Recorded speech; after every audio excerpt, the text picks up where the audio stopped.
Good evening. I have finally finished reading a book called The City and the City by China Mieville.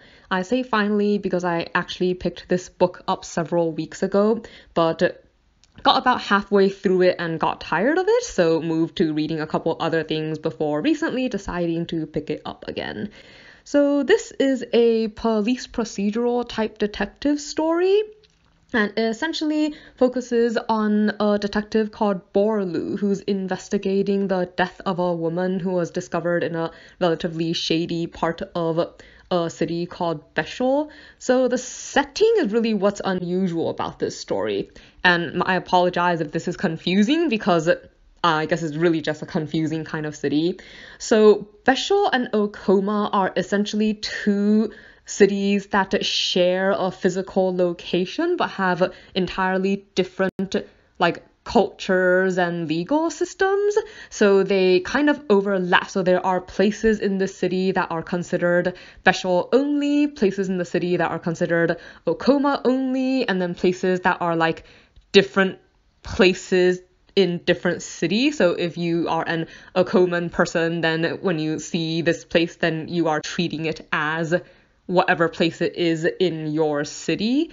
That's pretty much just as confusing as it sounds. So you constantly get this language where the character talks about seeing something and then unseeing it, because there's an unwritten rule between these two cities that they keep themselves quote unquote separated. In other words, if I am a Mieville person in Mieville and you are an Okoman person and we cross paths on a street that technically exists in both cities, we tacitly agree to pretend that the other person does not exist.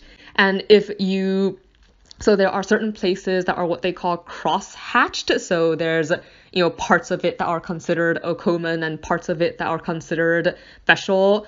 And in those cases, if you aren't careful enough to pretend that the other side doesn't exist and you somehow cross into the other city by acknowledging its existence or moving into a place that doesn't technically belong in your city, then something called a breach comes and gets you in literally. So for instance, they give an example of a car crash where maybe the car is from Mieville but crashed in Okoma, and because this is a huge breach incident, all the people disappear, and it's never really made clear whether this is a magical occurrence or not. It could be magical, because otherwise I think it's hard to imagine that the people who work for breach could just know when people are transgressing, even when you just sort of think about or see someone that doesn't quote unquote belong in your city and acknowledge that they're there. If there isn't magic, it's hard to imagine how they would know all this. But again, it's really subtle, and technically it could be argued that there is no actual magic in this story. So Detective Borlu's investigations start to unravel, I guess, some type of plot that threatens to destabilize these two cities and kind of the balance that exists between them. I guess you can probably tell from what I said that I found this story exceedingly confusing, and I think the writing style was kind of dry, so that's kind of why I guess it took me so long to actually finish it. I think the weirdness, because I like weirdness, was kind of why I continued reading, because I wanted to know what was happening, but in the end, I think it was the kind of weirdness that ended up not being as interesting as I had hoped. I mean, I guess when you have basically just people who agree to believe, pretend that the other person doesn't exist, there seems to be no good or logical reason for this, and it's not a really interesting kind of weirdness.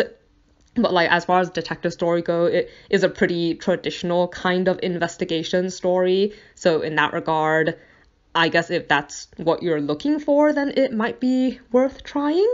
In general, though, it was mostly just confusing.